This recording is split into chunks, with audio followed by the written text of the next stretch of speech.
প্রিয় বন্ধুরা, আপনারা সবাই কেমন আছেন? আশা করি আপনারা অনেক ভালো আছেন। তো বন্ধুরা, দীর্ঘদিন পর আমি আপনাদের কমেন্টের উপর ভিত্তি করে আজকে খুব সুন্দর একটি টিউটোরিয়াল বানানোর চেষ্টা করতেছি। তো অবশ্যই যারা গ্রাফিক্স ডিজাইনে নতুন এবং প্রিন্টিং প্রেসে সরাসরি জব করে থাকেন তাদের জন্য এই ভিডিওটি খুবই গুরুত্বপূর্ণ। আর যারা সিনিয়র ডিজাইনার তাদের জন্য নয়, বা তারা না দেখলেও চলে, কারণ তারা জানেই বা হয়তো বা আমার থেকে অনেক ভালো কিছু জানে। তো আজকে যারা সেটিং সম্পর্কে একটু অজ্ঞাত বা একটু কম জানেন তাদের জন্য এই ভিডিওটি খুবই গুরুত্বপূর্ণ। তো এই সেটিংটি আজকে হবে lock bottom packaging box setting, ইন্টালিপ সেটিং যাকে বলে। তো আপনারা কিভাবে এই লক বটম ডাইটা তৈরি করবেন এবং এই ইনার কার্টুনটা কিভাবে ডিজাইন করে থাকবেন, তো অবশ্যই আমার অনেক ভিডিওতে পাবেন, বা এই লকগুলো কিভাবে তৈরি করা হয়েছে এগুলো সম্পর্কে আপনি পাবেন। তো অবশ্যই আপনি যদি এই লক বটম এই যে লকগুলো যে তৈরি করা হয়েছে কিভাবে তৈরি করতে হয় যদি আপনি চান, তাহলে আমি দেখিয়ে দেব।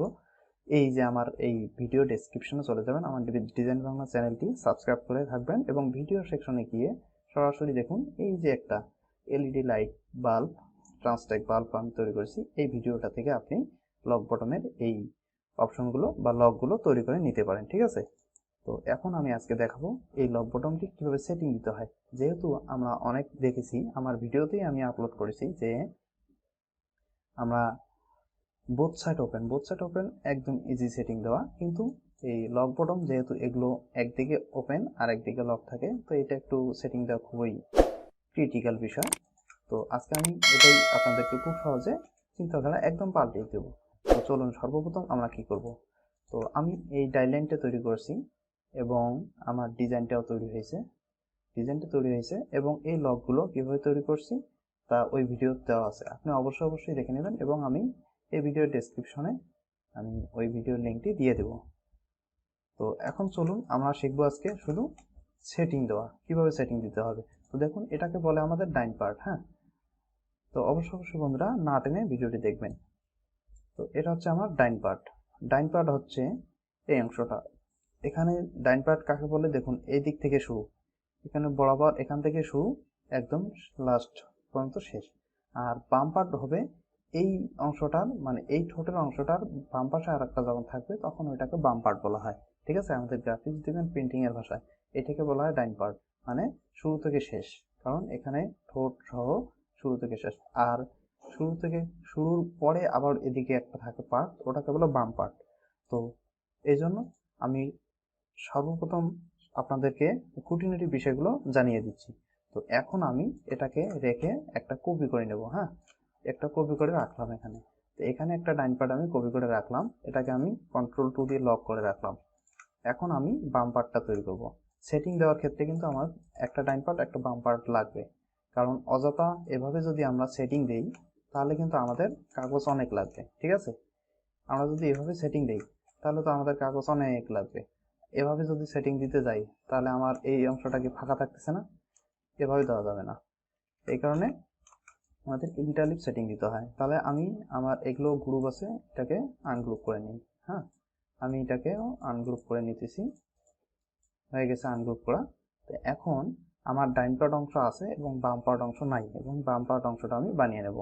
তো এখন আমি দেখুন এই অংশটাকে একটা আলাদা অংশতে পরিণত করতেছি। এখানে আর আমার অংশ নাই। এখন কন্ট্রোল অল্টার 3 দিয়ে কন্ট্রোল জি দিয়ে গ্রুপ করে নিই। হ্যাঁ, গ্রুপ করে নেওয়ার পর এটাকে সরাসরি টেনে এদিকে নিয়ে আসবো। এদিকে নিয়ে আসার পর আমরা কি দেখব, এবারে এই যেখানে একটা অংশ দেখতে পাচ্ছি এই অংশটাকেও এদিকে নিয়ে আসবো। নিয়ে আসার পর এই অংশটাকে আমি এখানে জুড়ে দেব। দেখুন তার আগে খেয়াল করতে হবে যে আমার এই অংশ বাতি এখানে আছে, যেহেতু ওইদিকে ছিল, এদিকে তো আমার বাতির প্রয়োজন নেই। তো আমি এটাকেও এই বাতিগুলোকে সরাসরি এখানে একদম মাথা থেকে ধরে নিই, দিয়ে দিলাম। এইটাকেও ঠিক এভাবেই কাজটা করি। এখানে আমার প্রয়োজন নেই বাতির। হ্যাঁ, বাতির প্রয়োজন নেই, অথবা আমি সরাসরি যেহেতু বাতির প্রয়োজন নেই, এদিকে তো আমার বাতির প্রয়োজন আছে, তাই না? হ্যাঁ, এদিকে আমার বাতির প্রয়োজন আছে, কারণ যেহেতু এদিকে পেস্টিং লাইনে পড়ে যাবে। এখন আমি এটাকে মিলিয়ে দিই।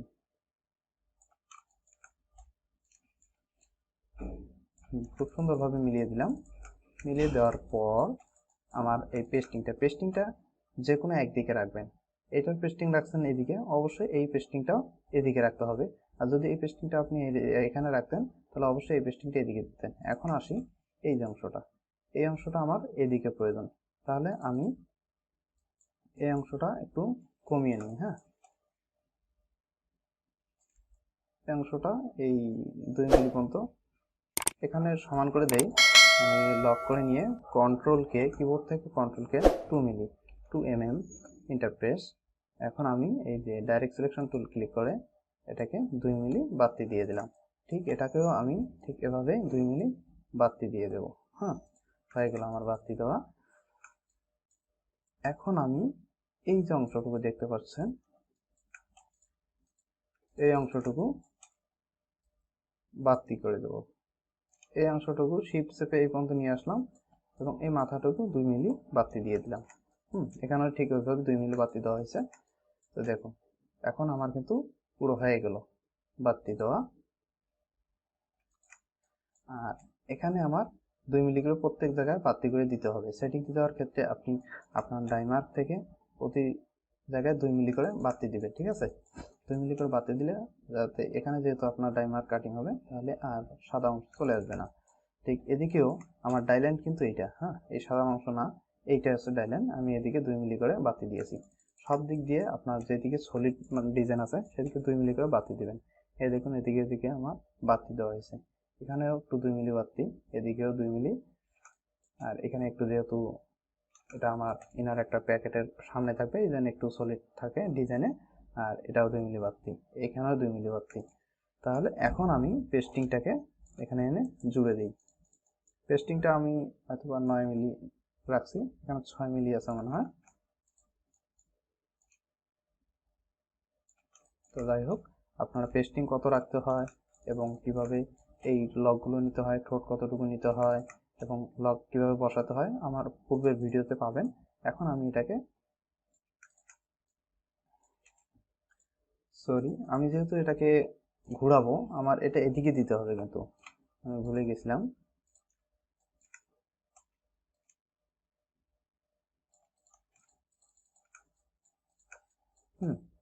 হয়ে গেল। আমি এখন এটাকে কন্ট্রোল জি দিয়ে গ্রুপ করতে পারি। এখন দেখুন আমার কোনটাকে বাম পার্ট বলে এবং কোনটাকে ডাইন পার্ট বলে। আমি দুইটাকে গ্রুপ করি কন্ট্রোল জি দিয়ে। এখন দেখুন দুইটা কিন্তু আলাদা। এটা হচ্ছে ডাইন পার্ট, হ্যাঁ, ডাইন পার্ট।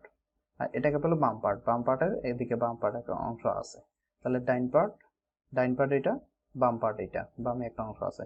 এখন এটাকে আমরা কত ডিগ্রি ঘোরাবো? 180 ডিগ্রি ঘোরাবো। দেখুন রোটেট অপশনে ক্লিক করি, ক্লিক করার পর 180 ডিগ্রি আমি ক্লিক করতেছি, ওকে প্রেস করলাম। হ্যাঁ, ওকে প্রেস করলাম। ওকে প্রেস করার পর আমি সোজাসুজি দেখুন এটাকে এখানে নিয়ে আসতেছি। এই অংশটাকে সম্পূর্ণরূপে ডাইয়ের সঙ্গে জুড়ে দেব। এখন দেখুন ডাইটা খুব সুন্দরভাবে কিন্তু মিলে গেছে। কোনটার ভিতরে কি কোনো ডিজাইন ঢুকছে? না। এই মাথায় একটু ডিজাইন সলিড আসবে, এটা কোনো প্রবলেম না, এটা কোম্পানিরা নিয়ে নেয়, এটা কোনো সমস্যা না। এখন দেখুন এই দুই পেস্টিং কিন্তু একদিকে বললো, হ্যাঁ, দুই পেস্টিং একদিকে বললো। ঠিক এভাবেই আমরা কিন্তু সেটিং দিয়ে থাকি। আপনি যদি চান এই পেস্টিংগুলো পিন বরাবর রাখবেন, মেশিনের পিন বরাবর, অবশ্যই পিন বরাবর রাখলে ভালো হয়। তাহলে আপনি এভাবে ঘুরিয়ে সেটিংটা দিতে পারেন। এভাবে দিয়ে আর একটা এটাকে আমি জুম ইন করলাম, একটু জুম ইন করে বসিয়ে দিলাম। এখন দেখি আমার সাইজ কত আসছে। এখন সাইজ আসছে, আমি একটু রোলার অপশন শো করে ইঞ্চিতে নিয়ে আসি। 3 ইঞ্চি নয়, হ্যাঁ তাই তো 3 ইঞ্চি। তো সরি, আমার সরাসরি ইঞ্চিতে আসতে হবে। ইঞ্চি এখানে আছে দেখুন 11.48, 16.58। তাহলে এটা যেহেতু আমাদের একটা সুইডিশ বোর্ডে ছাপা হয়, তাহলে এই সাইজে কিন্তু ছাপানো যাবে। ঠিক আছে, 5 টুকরা বোর্ড করতে হবে অথবা 4 টুকরা, যেভাবে করুক। আপনার কাগজের বিষয়ে আমি পরে আসতেছি, কিন্তু ইন্টালিপ সেটিংটি কীভাবে দিতে হয় সেটা কিন্তু আমি খুব সুন্দরভাবে বুঝিয়ে দেওয়ার চেষ্টা করলাম। তো বন্ধুরা, অবশ্যই যদি আপনার বুঝতে সমস্যা হয় অবশ্যই আমাকে কমেন্ট বক্সে জানিয়ে দেবেন। ঠিক আছে, আর এখন আপনি অবশ্যই এটাকে গ্রুপ করে কাটিং মার্ক দেবেন, পুঙ্খানুপুঙ্খভাবে যেখানে যেখানে ডাইলাইন দিয়ে আছে চারদিক দিয়ে আপনি কাটিং মার্ক দেবেন। এখানে কাটিং মার্ক প্রয়োজন আছে, এই সোজায় আছে, এখানে এখানে প্রত্যেকটাতেই আপনি কাটিং মার্ক চারদিক দিয়ে দেবেন এবং এখানে জিপি মার্ক দিয়ে দিয়ে আপনার সিটিভি প্লেট রেডি। ঠিক আছে, তো ঠিক এভাবে আমরা সিটিভি প্লেট সেটিং দিয়ে থাকি এই ইন্টালিপ সেটিং এর ক্ষেত্রে। তো বন্ধুরা, আশা করি আপনারা খুব সহজেই এই সেটিংটি বুঝতে পারলেন যে কিভাবে আমরা এই লক বটমের সেটিংটি দিয়ে থাকি। দেখুন, অবশ্যই আপনাকে সেটিং দিতে গেলে একটা যদি ডান পার্ট রেডি করেন, অবশ্যই একটি বাম পার্ট রেডি করতে হবে। ডান পার্ট এবং বাম পার্ট রেডি করে আপনি ঠিক এভাবে একটার ভিতর আরেকটা ঢুকিয়ে দিতে পারবেন। তো দেখুন, এই সেটিংটি আর এই সেটিংটি খুব সুন্দরভাবে মাথা কিন্তু এক থেকে আরেক দিকে ঢুকে গেছে। তাহলে আপনার কাগজ সাশ্রয়টা কম হচ্ছে। আর আপনি যদি সোজাসুজি এভাবে সেটিং দিতে যান তাহলে কিন্তু আপনার কাগজ অনেক লাগবে। এভাবে কি দেওয়া সম্ভব? দেখুন, এখানে কিন্তু গ্যাপ থেকে যাচ্ছে, কিন্তু এভাবে দেওয়া সম্ভব না। তো আপনারা অবশ্যই ইন্টালিপ সেটিং দেওয়ার ক্ষেত্রে আপনি ডাইন পার্ট এবং বাম পার্ট অবশ্যই করে নেবেন। তো আশা করি বন্ধুরা অবশ্যই বুঝতে পারছেন। আর যদি না বুঝতে থাকেন অবশ্যই আমাকে কমেন্ট বক্সে কমেন্ট করে জানাবেন যে বন্ধুরা আমি এটা বুঝি নাই বা ইন্টালিপ সেটিং সমস্যা হচ্ছে। অবশ্যই আমি আবারও নেক্সটে খুব সুন্দরভাবে ভিডিও তৈরি করে দেওয়ার চেষ্টা করব। তো ভালো থাকুন, সুস্থ থাকুন, গুড বাই, টাটা।